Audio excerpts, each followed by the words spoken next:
ಕೇಳುತ್ತಿದ್ದೀರಾ ಮಾಹಿತಿ ಖಜಾನೆಯ ಕಾರ್ಯಕ್ರಮಗಳನ್ನು. ಮಾಹಿತಿ ಖಜಾನೆ ಯೂಟ್ಯೂಬ್ ವಾಹಿನಿಗೆ ನನ್ನೆಲ್ಲ ಸಂಯುಕ್ತರಿಗೂ ಆತ್ಮೀಯವಾದ ಸ್ವಾಗತ.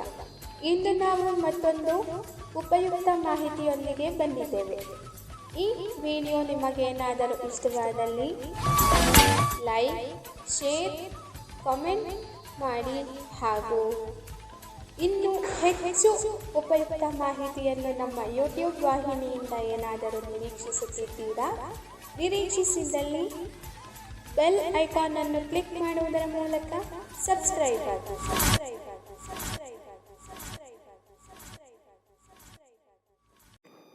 ನಮಸ್ಕಾರ ಸ್ನೇಹಿತರೆ, ಮಾಹಿತಿ ಖಜಾನೆಯ ಇವತ್ತಿನ ಗಾನಯಾನ ಮಾಲಿಕೆಗೆ ತಮ್ಮೆಲ್ಲರಿಗೂ ಪ್ರೀತಿಯ ಸ್ವಾಗತವನ್ನು ಕೋರ್ತಾ ಇರೋದು ನಿಮ್ಮ ಗೆಳೆಯ ಶರತ್. ಇವತ್ತು ನಿಮ್ಮ ಜೊತೆಯಾಗಿದ್ದೀನಿ ಸ್ನೇಹಿತರೆ. ಇವತ್ತು ನಾವು ಪ್ರಮುಖವಾಗಿ ಗುರುವಿನ ಸಂದೇಶವಿರ್ತಕ್ಕಂತಹ ಒಂದು ಅದ್ಭುತವಾದ ಗೀತೆಯನ್ನು ವಿಶ್ಲೇಷಣೆ ಮಾಡತಕ್ಕಂತಹ ಒಂದು ಪ್ರಯತ್ನ. ಕಾಪಿರೈಟ್ ಇಶ್ಯೂ ಬರೋದರಿಂದ ಗೀತೆಯ ತುಣುಕು ಮಾತ್ರವೇ ನಾವು ಪ್ರಸಾರ ಮಾಡೋದಕ್ಕೆ ಸಾಧ್ಯ. ಸೊ ಮೊದಲಿಗೆ ಆ ಗೀತೆಯ ತುಣುಕು. ತಾಯಿ ತಂದೆ ಗುರುವೆ ದೈವ ನಮ್ಮ ಬಾಳಲಿ, ಅವರ ಸೇವೆಯಲ್ಲಿ ಆನಂದ ಕಾಣಲಿ, ಗುರುವು ತಂದ ಪಾಠ ಹೊಸ ದಾರಿಯಾಗಲಿ. ತಾಯಿ ತಂದೆ ಗುರುವೆ ದೈವ ನಮ್ಮ ಬಾಳಲಿ, ನಮ್ಮ ಬಾಳಲಿ. ಈ ಗೀತೆ ಯಾವ ಚಿತ್ರದ್ದು ಅಂತ ನೀವೆಲ್ಲ ಯೋಚನೆ ಮಾಡ್ತಾ ಇರ್ಬೋದು. ಕೆಲವರಾದರೂ ಈ ಗೀತೆಯನ್ನು ಕೇಳಿರ್ಬೋದು, ಇನ್ನು ಕೆಲವರು ಕೇಳೇ ಇರಲ್ಲ. ಈ ಗೀತೆಯ ವಿಶೇಷತೆ ಏನು ಗೊತ್ತಾ? ಈ ಗೀತೆಯನ್ನು ಇಬ್ಬರು ಗಾಯಕರು ಹಾಡಿದ್ದಾರೆ. ಈ ಕಾರ್ಯಕ್ರಮದ ಕೊನೆಯಲ್ಲಿ ಇನ್ನೊಬ್ಬರು ಗಾಯಕರ ಆ ಹಾಡಿನೊಂದಿಗೆ ಈ ಕಾರ್ಯಕ್ರಮವನ್ನು ಕೊನೆಗೊಳಿಸ್ತೀನಿ. ಹಾಗಾಗಿ ಈ ಕಾರ್ಯಕ್ರಮವನ್ನು ನೀವು ಪೂರ್ತಿಯಾಗಿ ಕೇಳಬೇಕಾಗುತ್ತೆ. ಹಾಗಾದರೆ ಬನ್ನಿ ಸ್ನೇಹಿತರೆ, ಹೆಚ್ಚು ತಡ ಮಾಡದೆ ವಿಶ್ಲೇಷಣೆಯನ್ನು ಪ್ರಾರಂಭ ಮಾಡೋಣ. ಈ ಗೀತೆ ಗುರುಭಕ್ತಿ ಅಂತಕ್ಕಂತಹ ಒಂದು ಚಿತ್ರದ ಗೀತೆ. ಈ ಗೀತೆಯ ಗಾಯನ ಡಾಕ್ಟರ್ SP ಬಾಲಸುಬ್ರಹ್ಮಣ್ಯಂ ಅವರು. ಹಾಗೆ ಮತ್ತೊಬ್ಬರು ಯಾರು ಅಂತ ನಿಮಗೆ ಕುತೂಹಲ ಇರ್ಬೋದು. ಆ ಕುತೂಹಲವನ್ನು ಹಾಗೆ ಉಳಿಸ್ತೇನೆ. ಉಳಿಸ್ಲಾ? ಓಕೆ. ಈ ಗೀತೆಯ ಗಾಯನ ಡಾಕ್ಟರ್ SP ಬಾಲಸುಬ್ರಹ್ಮಣ್ಯಂ, ಮತ್ತೊಬ್ಬರು ಅವರು ಕೂಡ ಒಬ್ಬರು ಪ್ರಖ್ಯಾತ ಗಾಯಕರೇ. ಅವ್ರು ಯಾರು ಅಂತ ಈ ಕಾರ್ಯಕ್ರಮದ ಕೊನೆಯವರೆಗೂ ಯೋಚನೆ ಮಾಡಿ. ಹಾಗೆ ಸಂಗೀತವನ್ನು GK ವೆಂಕಟೇಶ್ ಅವರು ನೀಡಿದ್ದಾರೆ. ಅವರ ಅದ್ಭುತವಾದ ಸಂಗೀತವು ನಮ್ಮೆಲ್ಲರನ್ನು ಕೂಡ ಮುದಗೊಳಿಸ್ತಕ್ಕಂತಹ ಒಂದು ಅದ್ಭುತವಾದ ಸಾಹಿತ್ಯ ಇರ್ತಕ್ಕಂತಹ ಒಂದು ಗೀತೆ ಇದು. ಈ ಗೀತೆಗೆ RN ಜಯಗೋಪಾಲ್ ಅವರ ಸಾಹಿತ್ಯ ಇರತಕ್ಕಂಥದ್ದನ್ನು ನಾವಿಲ್ಲಿ ಗಮನಿಸ್ಬೋದು. ಈಗ ಗೀತೆಯ ವಿಶ್ಲೇಷಣೆ. ಪಲ್ಲವಿಯಲ್ಲಿ ಹೇಳ್ತಾರೆ, ತಾಯಿ ತಂದೆ ಗುರುವೇ ದೈವ ನಮ್ಮ ಬಾಳಲಿ. ಎಷ್ಟು ಅದ್ಭುತವಾದ ಸಾಹಿತ್ಯ! ತಾಯಿ ತಂದೆ ಗುರುವೇ ದೈವ ನಮ್ಮ ಬಾಳಲಿ. ಎಂಥ ಅದ್ಭುತವಾದ ಸಾಹಿತ್ಯ! ತಾಯಿ ತಂದೆ ಇವರಿಬ್ಬರೂ ಕೂಡ ನಮ್ಮ ಮೊದಲ ಗುರು. ನಂತರದಲ್ಲಿ ಬರ್ತಕ್ಕಂಥವರು ನಮ್ಮನ್ನು ತಿದ್ದಿ ಕೈ ಹಿಡಿದಂತಹ ಗುರು ಹಿರಿಯರು. ಇವರೆಲ್ಲರೂ ಕೂಡ ನಮ್ಮ ಬಾಳಿನ ದೇವರು ಅಂತಕ್ಕಂತಹ ಒಂದು ಸಂದೇಶವನ್ನು ಈ ಪಲ್ಲವಿಯಲ್ಲಿ ಮೊದಲಿಗೆ ಲೇಖಕರು ನೀಡ್ತಾರೆ. ನಂತರದಲ್ಲಿ ಹೇಳುವಂಥದ್ದು ಸೋಜಿಗ. ಅವರ ಸೇವೆಯಲ್ಲಿ ಆನಂದ ಕಾಣಲಿ. ಅಲ್ವಾ? ನಾವೆಲ್ಲರೂ ಕೂಡ ತಾಯಿ, ತಂದೆ, ಗುರು ಹಿರಿಯರ ಒಂದು ಸೇವೆ ಮಾಡ್ತಕ್ಕಂಥದ್ದು ನಾವೆಲ್ಲರೂ ಕೂಡ ಪಡ್ಕೊಂಡು ಬಂದಂತಹ ಒಂದು ಭಾಗ್ಯ ಅಂತಲೇ ಹೇಳ್ಬೋದು. ಇವತ್ತಿಗೂ ಕೂಡ ಕೆಲವರು ತಂದೆ ತಾಯಿಗಳನ್ನ ಕಳ್ಕೊಂಡು ಚಿಕ್ಕ ವಯಸ್ಸಿನಲ್ಲಿಯೇ ತಂದೆ ತಾಯಿಗಳನ್ನ ಕಳ್ಕೊಂಡಿರ್ತಾರೆ. ಅಂಥವರ ನೋವು ಎಷ್ಟಿರ್ಬೋದು. ನಮಗೆ ಅವರ ಸೇವೆ ಮಾಡುವಂತಹ ಭಾಗ್ಯ ಸಿಕ್ಕಿದೆ, ಅದಕ್ಕೆ ನಾವು ಖುಷಿ ಪಡಬೇಕಲ್ವಾ? ಅದು ಬಿಟ್ಟು ನಾವು ವೃದ್ಧಾಶ್ರಮಕ್ಕೆ ಸೇರಿಸ್ತಕ್ಕಂಥದ್ದು ಎಷ್ಟು ಸರಿ ಎನ್ನೋದೇ ಈ ಗೀತೆಯ ಒಳ ಅರ್ಥ. ನಾವು ಈ ಸೇವೆಯಲ್ಲಿಯೇ ಆನಂದ ಕಾಣಬೇಕು. ಬೇರೆಲ್ಲೋ ದೇವರಿದ್ದಾನೆ ಅಂತ ಹುಡುಕುವ ಬದಲು ನಮ್ಮೊಳಗೆ, ನಮ್ಮಲ್ಲಿಯೇ, ನಮ್ಮ ಕುಟುಂಬದಲ್ಲಿಯೇ ದೇವರಿದ್ದಾರೆ. ಅಥವಾ ನಮಗೇನೋ 4 ಅಕ್ಷರ ಕಲಿಸುವಂತಹ ಗುರು, ಅವರು ಕೂಡ ದೇವರೇ. ಇದನ್ನು ನಾವು ಯೋಚನೆ ಮಾಡೋದಿಲ್ಲ. ನಾವು ನಮ್ಮದೇ ಲೋಕದಲ್ಲಿ ಮುಳುಗಿರ್ತೇವೆ. ಇದು ಎಷ್ಟರ ಮಟ್ಟಿಗೆ ಸರಿ ಅನ್ನೋದು ಇಲ್ಲಿ ನಾವು ಯೋಚನೆ ಮಾಡಬೇಕಾದಂತಹ ವಿಷಯ ಅಲ್ವಾ? ಮುಂದುವರೆದು ಹೇಳ್ತಾರೆ, ಗುರುವು ತಂದ ಪಾಠ ಹೊಸ ದಾರಿಯಾಗಲಿ. ಅಲ್ವಾ? ಗುರು ಹಿರಿಯರು ಹೇಳಿಕೊಡುವಂತಹ ಒಂದು ಪಾಠಗಳು ನಮ್ಮ ಜೀವನದಲ್ಲಿ ನಮ್ಮ ಮುಂದಿನ ದಾರಿಯನ್ನು ತೋರುವಂತಹ ಒಂದು ಸಂದೇಶವಾಗಿ ರೂಪುಗೊಂಡಾಗ ಆ ವಿದ್ಯಾರ್ಥಿನಿಗೆ ಎಷ್ಟು ಸಂತೋಷವಾಗಬಹುದು. ಇವೆಲ್ಲವೂ ಕೂಡ ಒಂದು ರೀತಿಯ ಮಧುರ ನೆನಪುಗಳು. ಬಾಲ್ಯದಲ್ಲಿ ಗುರು ಹಿರಿಯರು ನಮಗೆ ಆ ರೀತಿ ತಪ್ಪು ಮಾಡಬೇಡ, ಈ ರೀತಿ ತಪ್ಪು ಮಾಡಬೇಡ, ನೀನು ತಪ್ಪು ದಾರಿಯಲ್ಲಿ ನಡೀತಿದ್ದೀಯ ಅಂತ ಹೇಳ್ತಾರೆ. ಅದನ್ನು ತಿದ್ದುಕೊಂಡು ನಾವು ನಡೆದಾಗ ಆಗುವಂತಹ ಸಂತೋಷಕ್ಕೆ ಈ ಒಂದು ಸಾಲು ಸಾಕ್ಷಿಯಾಗಿದೆ. ಗುರು ತೋರಿದಂತಹ ದಾರಿಯಲ್ಲಿ ನಾವು ನಡೆದು ಅವರು ಹೇಳಿದಂತಹ ಪಾಠಗಳನ್ನು ಕಲಿತು ನಮ್ಮ ಜೀವನವನ್ನು ರೂಪಿಸಿಕೊಳ್ಳುವತ್ತ ನಾವು ಗಮನ ಹರಿಸಿದಾಗ ನಮ್ಮೆಲ್ಲರ ಜೀವನ ಸುಖಕರವಾಗಿರುತ್ತೆ ಅಂತ ನನಗಂತೂ ಅನ್ನಿಸ್ತಾ ಇದೆ. ನಿಮಗೂ ಅನ್ನಿಸ್ತಾ ಇಲ್ವಾ?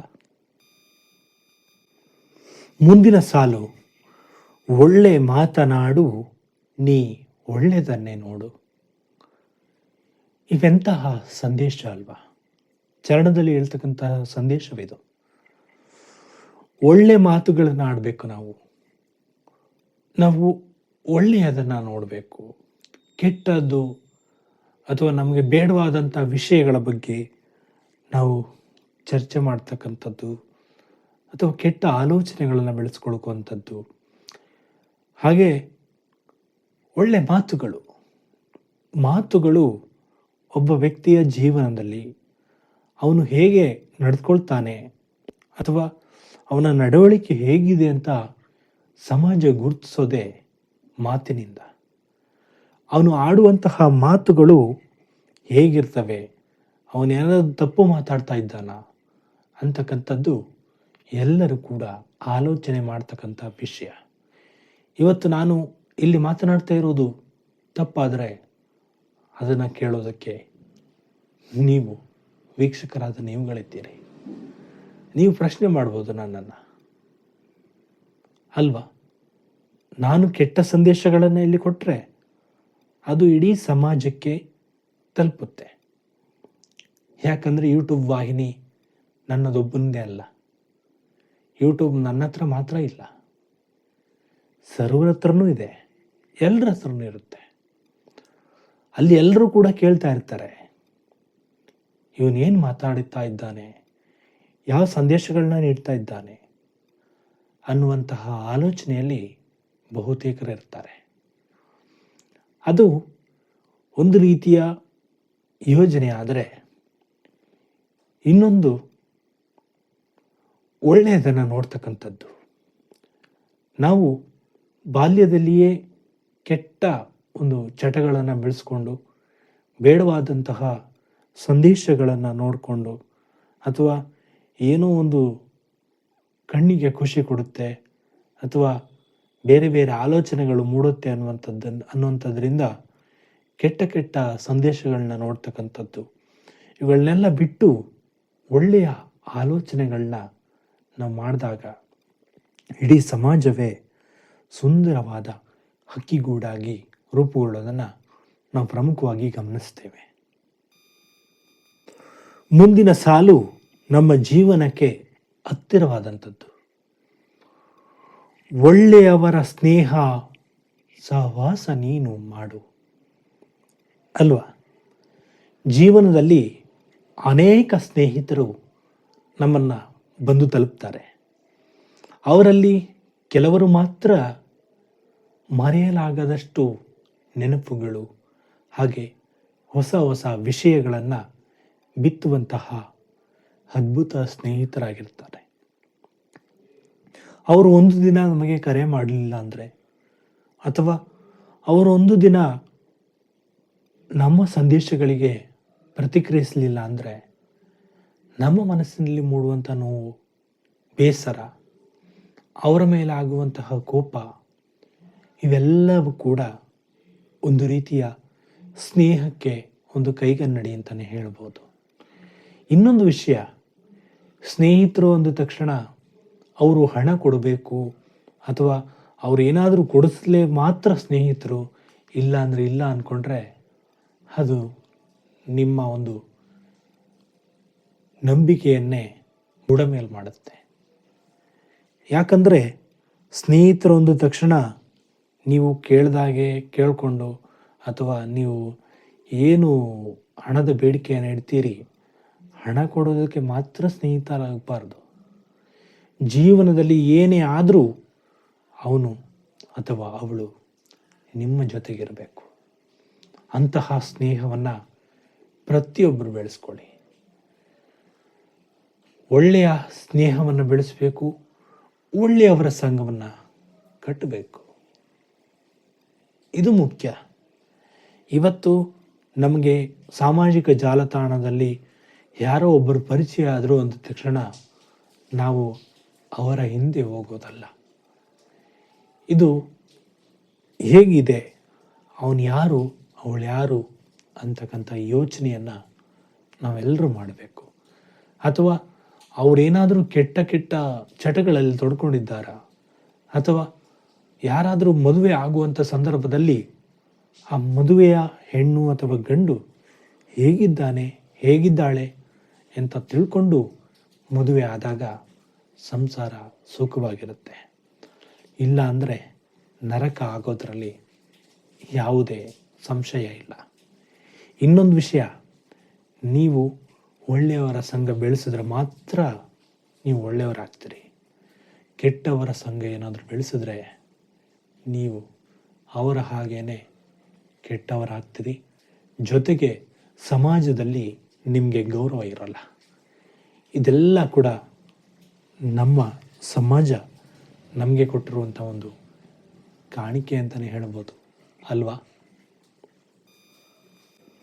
ಮುಂದಿನ ಸಾಲು, ಕಳ್ಳನಾಗಬೇಡ ನೀ ಸುಳ್ಳು ಹೇಳಬೇಡ. ಎಂಥ ಸಾಲು! ಒಬ್ಬ ವ್ಯಕ್ತಿ ಕಳ್ಳತನ ಮಾಡಿದಾಗ ಅವನನ್ನು ಗುರುತಿಸೋದೇ ಬೇರೆ ಥರ ಅಲ್ವಾ? ಅವನು ಏನಾದರೂ ಬರ್ತಿದ್ದಾನೆ ಅಂತ ಅಂದರೆ ಒಳಗಿನಿಂದ ಬಾಗಿಲು ಲಾಕ್ ಆಗಿರುತ್ತೆ ಅಲ್ವಾ? ಅವನು ಕಳ್ಳತನ ಮಾಡೋನು ಅಂತ ಗೊತ್ತಾಗ್ತಿದ್ದಂಗೆ ನಾವೆಲ್ಲ ಜಾಗೃತರಾಗ್ತೀವಿ.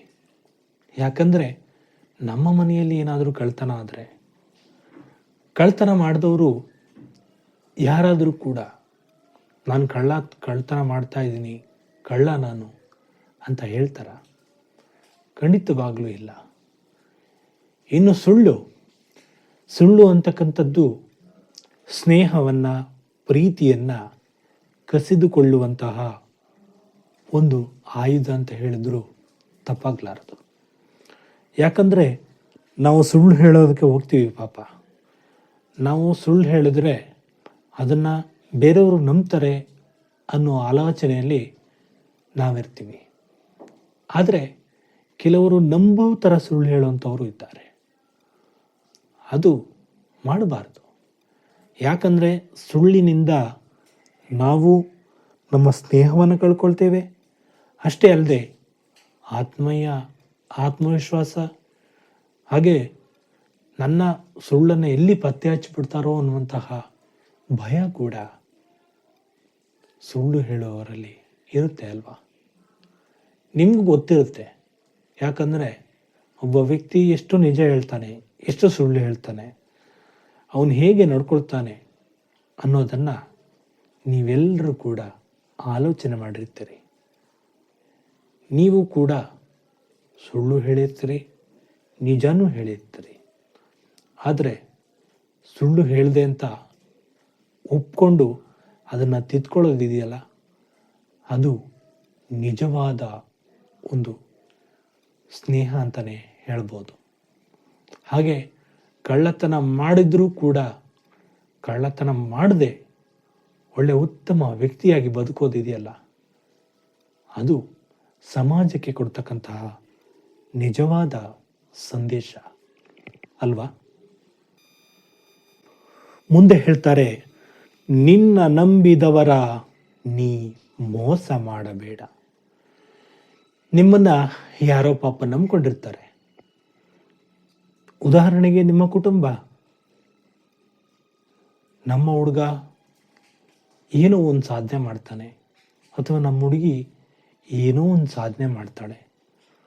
ಅವಳು ಯಾವಾಗಲೂ ಕೂಡ ಒಳ್ಳೆಯ ಆಲೋಚನೆಯನ್ನು ಮಾಡ್ತಾಳೆ, ಅಥವಾ ಅವನು ಒಳ್ಳೆಯ ಆಲೋಚನೆಯನ್ನು ಮಾಡ್ತಾನೆ.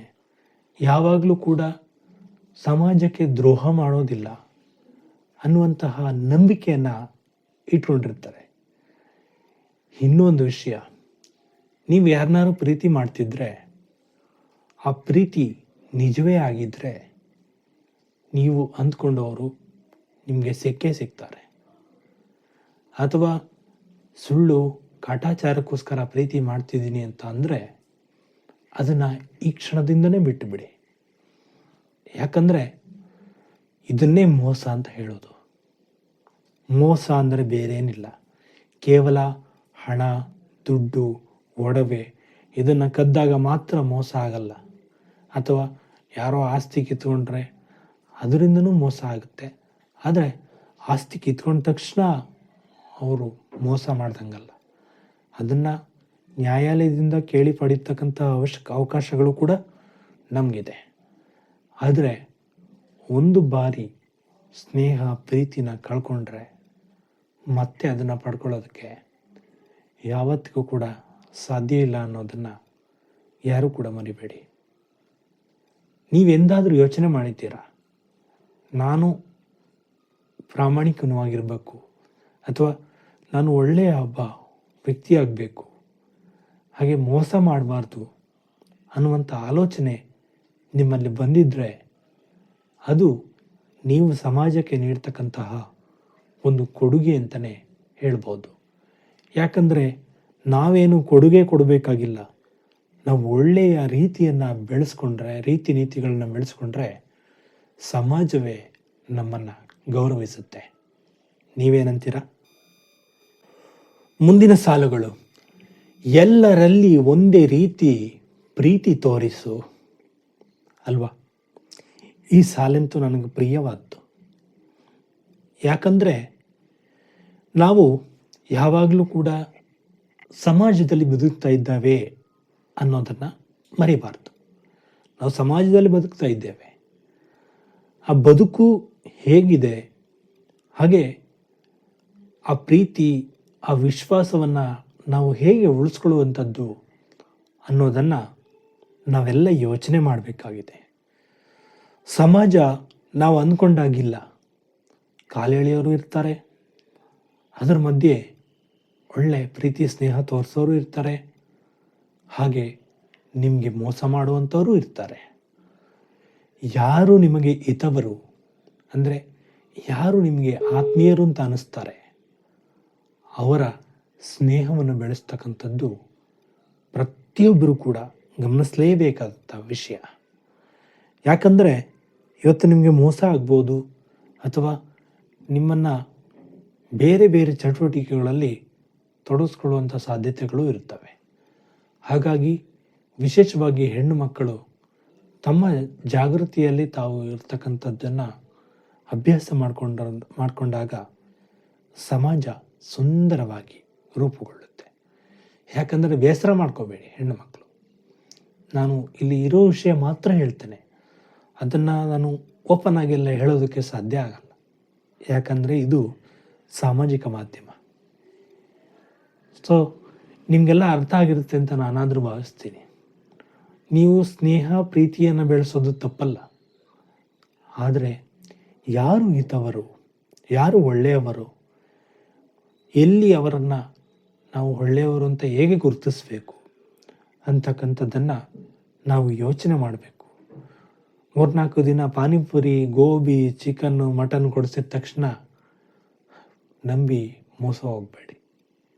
ಯೋಚನೆ ಮಾಡಿ, ಅವರು ಒಳ್ಳೆಯವರ ಕೆಟ್ಟವರ, ಅವರನ್ನು ನಾವು ಫ್ರೆಂಡ್ಶಿಪ್ಪನ್ನು ಬೆಳೆಸ್ಕೊಂಡ್ರೆ ಏನಾಗ್ಬೋದು ಅನ್ನುವಂಥ ಆಲೋಚನೆಗಳು ಪ್ರತಿಯೊಬ್ಬರಲ್ಲಿ ಬಂದಾಗ ಮಾತ್ರ ಸಮಾಜ ಸುಂದರವಾಗಿ ರೂಪುಗೊಳ್ಳೋದಕ್ಕೆ ಸಾಧ್ಯ ಆಗುತ್ತೆ. ನೀವೇನಂತೀರ? ಬಡವ ಧನಿಕ ಭೇದ ನೀಗಿ ಬಾಳಿ ತೋರಿಸು. ಮುಂದಿನ ಸಾಲು ಇದು. ನಾವು ಬಡವರು, ನಾವು ಶ್ರೀಮಂತರು ಅನ್ನುವಂತಹ ಒಂದು ಭೇದ ಭಾವವನ್ನು ಮೀರಿ ಬದುಕಿ ತೋರಿಸಿದಾಗ ಮಾತ್ರ ಸಮಾಜದಲ್ಲಿ ನಮಗೊಂದು ಗೌರವ ಅನ್ನುವಂಥದ್ದು ಉಳ್ಕೊಳ್ಳುತ್ತೆ. ಯಾಕಂದರೆ ನಮ್ಮ ಹತ್ರ ಹಣ ಇಲ್ಲ, ನಾವು ಬಡವರು ಅನ್ನೋದನ್ನು ಇಡೀ ಸಮಾಜಕ್ಕೆ ಸಾರುವಂಥ ಅವಶ್ಯಕತೆ ಇಲ್ಲ. ಯಾಕಂದರೆ ಬಡವರಾದರೂ ಕಷ್ಟಪಡಲೇಬೇಕು, ಶ್ರೀಮಂತರಾದರೂ ಕಷ್ಟಪಡಬೇಕು. ಶ್ರೀಮಂತರಾದರೆ ಸ್ವಲ್ಪ ಕಡಿಮೆ ಕಷ್ಟಪಡ್ಬೋದು, ಬಡವರಾದರೆ ಜೀವನ ಪೂರ್ತಿನೂ ಕಷ್ಟಪಡಬೇಕಾಗುತ್ತೆ. ಕಷ್ಟಪಟ್ಟರೆ ಮಾತ್ರ ಸುಖ ಸಿಗುತ್ತೆ, ಸುಖಪಟ್ಟರೆ ಕೇವಲ ಕಷ್ಟ ಮಾತ್ರ ಸಿಗುತ್ತೆ. ಇದನ್ನು ಎಲ್ಲರೂ ಯೋಚನೆ ಮಾಡಬೇಕು. ಇವತ್ತು ನಮ್ಮ ಬಳಿ ಹಣ ಇಲ್ಲದೇ ಇರ್ಬೋದು, ಅದು ಒಂದಲ್ಲ ಒಂದು ದಿನ ನಮ್ಮ ಕೈ ಸೇರುತ್ತೆ. ಆದರೆ ಬೇಡದೇ ಇರುವಂಥ ಮಾರ್ಗದಿಂದ, ಅನ್ಯಾಯದ ಮಾರ್ಗದಿಂದ ಹಣ ಸಂಪಾದನೆ ಮಾಡ್ತಾ ಇದ್ದರೆ ಅದನ್ನು ಬಿಟ್ಬಿಡಿ. ಯಾಕಂದರೆ ಸಣ್ಣ ಸಣ್ಣ ವಿಷಯಕ್ಕೂ ಕೂಡ ಹಣವನ್ನು ಮುಂದೆ ತಂದಾಗ ಸ್ನೇಹ, ಪ್ರೀತಿ, ವಿಶ್ವಾಸ ಇವೆಲ್ಲವೂ ಕೂಡ ಕಳಚಿ ಬೀಳುವಂತಹ ಸಾಧ್ಯತೆಗಳಿರ್ತವೆ. ಹಾಗೆ ಇನ್ನಿತರ ಬೇಡದೇ ಇರುವಂತಹ ಚಟುವಟಿಕೆಗಳು ನಡೆಯುವಂತಹ ಸಾಧ್ಯತೆಗಳು ಹೆಚ್ಚಾಗಿರ್ತವೆ. ನಿಮ್ಗೆ ಅರ್ಥ ಆಗಿದೆ ಅಂತ ನಾನಾದರೂ ಭಾವಿಸ್ತೀನಿ. ಮುಂದುವರೆದು ಹೇಳ್ತಾರೆ, ತಾಯಿ ನುಡಿಯ ಪ್ರೀತಿ, ತಾಯಿ ನಾಡ ಮೇಲೆ ಭಕ್ತಿ, ಇವೆಲ್ಲವೂ ಕೂಡ ಇರಬೇಕು. ತಾಯಿಯ ಮೇಲೆ ಪ್ರೀತಿ, ತಾಯಿ ನಾಡ ಮೇಲೆ ಭಕ್ತಿ ಇದಿದ್ದಾಗ ಮಾತ್ರ ನಾವು ಒಬ್ಬ ಉತ್ತಮ ಪ್ರಜೆಯಾಗಿ ಸಮಾಜದಲ್ಲಿ ಬದುಕೋದಕ್ಕೆ ಸಾಧ್ಯ ಇದೆ. ಒಂದು ವೇಳೆ ನಾವು ತಾಯಿಯ ಮೇಲೆ ಪ್ರೀತಿ, ವಿಶ್ವಾಸವನ್ನು ತೋರಲಿಲ್ಲ ಅಂದರೆ ತಾಯಿ ನಮ್ಮಿಂದ ದೂರ ಆಗ್ತಾಳೆ. ಹಾಗೆ ನಮ್ಮ ನಾಡು, ನಮ್ಮ ಸಂಸ್ಕೃತಿ, ನಮ್ಮ ನಡವಳಿಕೆ ಇವೆಲ್ಲವೂ ಕೂಡ ಒಂದಕ್ಕೊಂದು ಬೆಸೆದುಕೊಂಡಿರುವಂತಹ ಕೊಂಡಿ ಅಂತಲೇ ಹೇಳಬಹುದು. ಯಾಕಂದರೆ ನಮ್ಮ ನಾಡಿನ ಬಗ್ಗೆ ನಮಗೇ ಅಭಿಮಾನ ಇಲ್ಲ ಅಂದರೆ ನಾವು ಬದುಕಿದ್ದೂ ಕೂಡ ಸತ್ತ ಹಾಗೆ ಲೆಕ್ಕ ಅಂತ ಅನಿಸುತ್ತೆ. ಯಾಕಂದರೆ ಕೆಲವೊಂದು ಮಾತುಗಳು, ಕೆಲವೊಂದು ವಿಷಯಗಳು ಆಗಿವೆ. ಸಮಾಜದಲ್ಲಿ ನಮ್ಮ ನಾಡಿನ ಬಗ್ಗೆ ಭಕ್ತಿ ಇಲ್ಲದೇ ಇರುವಂಥವರೂ ಇದ್ದಾರೆ. ಅಥವಾ ನಾಡಿನ ಬಗ್ಗೆ ಹೆಮ್ಮೆ ಇಲ್ಲದಿರುವವರೂ ಇದ್ದಾರೆ. ಅವರೆಲ್ಲರ ನಡುವೆ ನಾಡ ಪ್ರೇಮಿಯಾಗಿ ಬದುಕಿದ್ದವರು ಅಂದರೆ ಡಾಕ್ಟರ್ SP ಬಾಲಸುಬ್ರಹ್ಮಣ್ಯಂ ಅವರು. ಅವರು ನಂದು ತೆಲುಗು ಭಾಷೆ, ನಾನು ತೆಲುಗಲ್ಲಿ ಮಾತ್ರ ಹಾಡ್ತೇನೆ ಅಂತ ಹೇಳಲಿಲ್ಲ, ಎಲ್ಲ ಭಾಷೆಯಲ್ಲೂ ಹಾಡಿದ್ರು. ಅನಿರೀಕ್ಷಿತವೇನೋ ದೈವ ಲೀಲೆ ನಮ್ಮನ್ನೆಲ್ಲ ಆಗಲಿ ಹೋದರು. ಹಾಗೆ ನಾವು ಕೂಡ ಹೋಗುವವರೇ, ನಾವೇನು ಇಲ್ಲಿ ಶಾಶ್ವತವಾಗಿರೋದಿಲ್ಲ. ಇರುವಷ್ಟು ದಿನ ಒಳ್ಳೆಯ ಸ್ನೇಹ, ಪ್ರೀತಿ, ವಿಶ್ವಾಸ ಇವೆಲ್ಲವನ್ನು ಬೆಳೆಸ್ಕೊಂಡಾಗ ಉತ್ತಮವಾದ ಸಮಾಜ ರೂಪುಗೊಳ್ಳೋದಕ್ಕೆ ಸಾಧ್ಯ ಆಗುತ್ತೆ ಅಲ್ವಾ? ನಿಮ್ಮ ಹೃದಯ ತುಂಬಿ ಈ ನಾಡು ಬೆಳಗಲಿ. ಇದು ಮುಂದಿನ ಸಾಲು. ನಿಮ್ಮ ಹೃದಯದಲ್ಲಿ ಇವೆರಡೂ ಇರಬೇಕು. ತಾಯಿ ನುಡಿಯ ಬಗ್ಗೆ, ಮಾತೃಭಾಷೆಯ ಬಗ್ಗೆ ಪ್ರೀತಿ, ಹಾಗೆ ನಾಡಿನ ಬಗ್ಗೆ ಗೌರವ ಅಂತಕ್ಕಂಥದ್ದು ತಮ್ಮೆಲ್ಲರ ಹೃದಯದಲ್ಲಿ ನೆಲೆಗೊಂಡಾಗ ಮಾತ್ರ ಸಮಾಜ ಉತ್ತಮವಾಗಿ ರೂಪುಗೊಳ್ಳೋದಕ್ಕೆ ಸಾಧ್ಯ ಆಗುತ್ತೆ. ಹಾಗೆ ಏನೇ ಕಷ್ಟ ಬಂದರೂ ಎದುರಿಸ್ತೀನಿ ಅಂತಕ್ಕಂತಹ ಛಲ ಮೂಡೋದಕ್ಕೆ ಇದಕ್ಕಿಂತ ಉದಾಹರಣೆ ಏನಾದರೂ ಬೇಕಾ? ಮೇಲೆ ಹೇಳಿದಂಥ ಉದಾಹರಣೆ ನಿಮ್ಮೆಲ್ಲರ ಮನಸ್ಸಿಗೂ ತಟ್ಟಿರ್ಬೋದು ಅಂತ ಅನಿಸುತ್ತೆ. ಯಾಕಂದರೆ ನಾವೇನು ಶಾಶ್ವತವಾಗಿ ಯಾರಿರುವಂಥವ್ರಲ್ಲ. ಇರುವಷ್ಟು ದಿನ ಸಂತೋಷವಾಗಿ ಎಲ್ಲರೊಡನೆ ನಗ್ನಗ್ತಾ ಇದ್ಬಿಡೋಣ. ನಮ್ಮ ಸಮಯ ಬಂದಾಗ ನಾವು ಹೊರಡಲೇಬೇಕು. ಅದನ್ನು ತಡೆಯೋದಕ್ಕೂ ಕೂಡ ಸಾಧ್ಯ ಇಲ್ಲ. ಯಾರಾದರೂ ತಡೆದವರಿದ್ದಾರ? ಪುರಾಣಗಳಲ್ಲಿ ಇರಬಹುದು, ಇಲ್ಲ ಅಂತ ಹೇಳ್ತಾ ಇಲ್ಲ. ಆದರೆ ಈಗ ಇತ್ತೀಚೆಗೆ ಯಾರಾದರೂ ನಾನು ಬದುಕಿದ್ದೇನೆ ಅಂತ ಅಂದರೆ ಅವರೇ ಪುಣ್ಯವಂತರು ಅಂತಲೇ ಹೇಳ್ಬೋದು. ಇಂತಹ ಅದ್ಭುತವಾದ ಜೀವನವನ್ನು ನಾವು ಎಷ್ಟು ಕಾಲ ಇರ್ತೀವೋ ಅಷ್ಟು ಕಾಲ ಸಂತೋಷದಿಂದ ಅನುಭವಿಸೋದನ್ನು ನಾವು ಕಲಿಬೇಕಾಗಿದೆ. ಇವತ್ತು ನಮಗೇನು ಕೆಲಸ ಇರಬಹುದು, ಕೆಲಸದ ನಡುವೆಯೂ ನಮ್ಮ ಕೌಟುಂಬಿಕವಾಗಿರ್ಬೋದು ಅಥವಾ ನಮ್ಮ ಸ್ನೇಹಿತರಿಗಾಗಿರ್ಬೋದು ಸಮಯ ಕೊಡ್ತಕ್ಕಂಥದ್ದು ಬಹಳ ಮುಖ್ಯವಾದಂತಹ ಅಂಶ ಅಂತ ಹೇಳಿದ್ರೆ ತಪ್ಪಾಗಲಾರದು. 100 ತಡೆ ಬರಲಿ 101 ನೋವೇ ಇರಲಿ ಅಲ್ವಾ?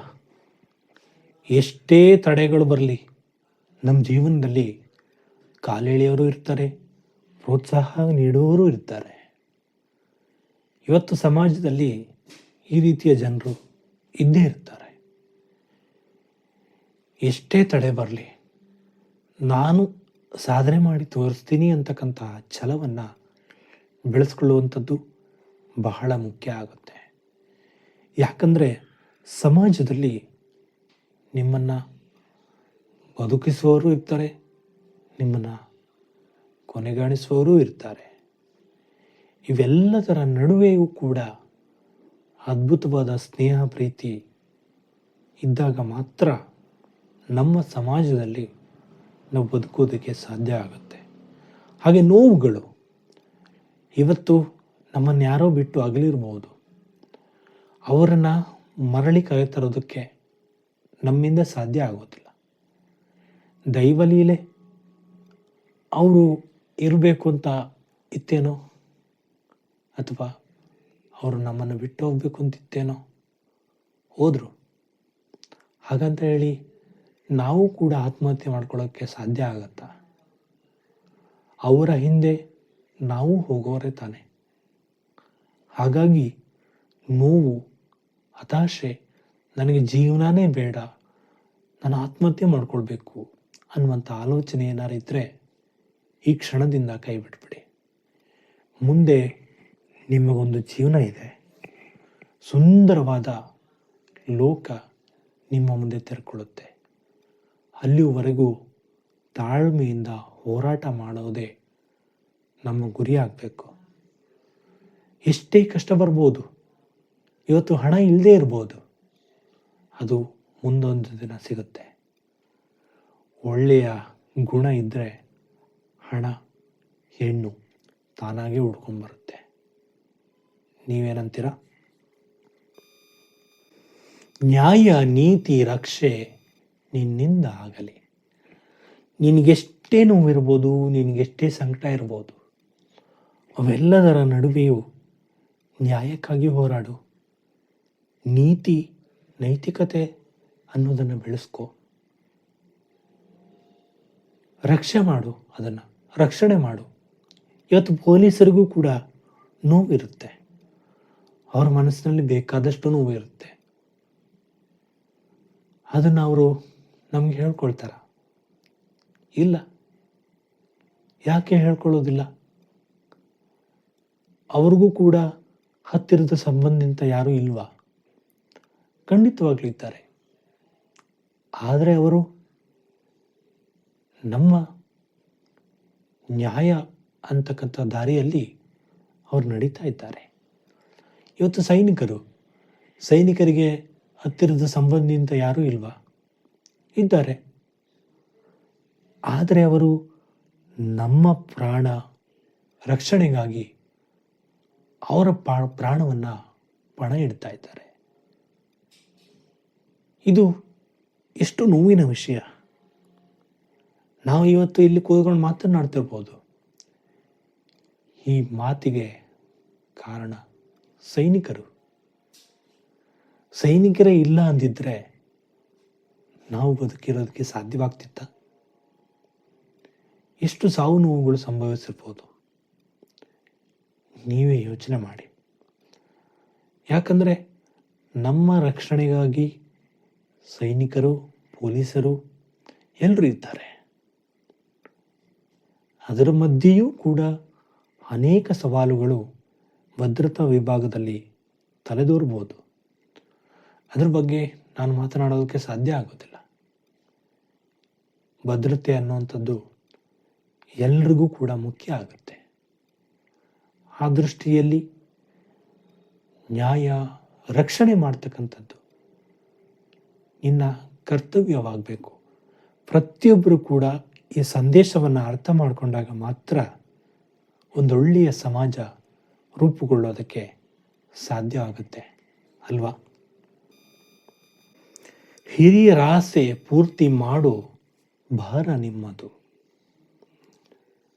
ಈ ಸಂದೇಶ ಎಷ್ಟು ಚೆನ್ನಾಗಿದೆ. ಈ ಸಾಹಿತ್ಯ,